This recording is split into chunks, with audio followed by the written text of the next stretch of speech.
Hello friends, in this video I will guide you through Grammarly's refund policy, which explicitly states that normal purchases are non-refundable and considered final once the billing cycle starts, unless there's a billing error such as a wrong charge or duplicate payment.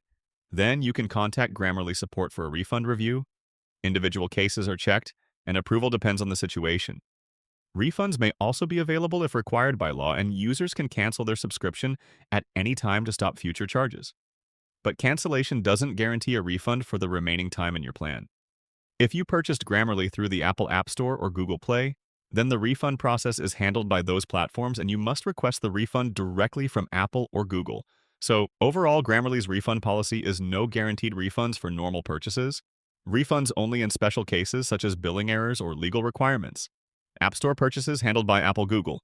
Cancel anytime but no refund for unused time in most cases.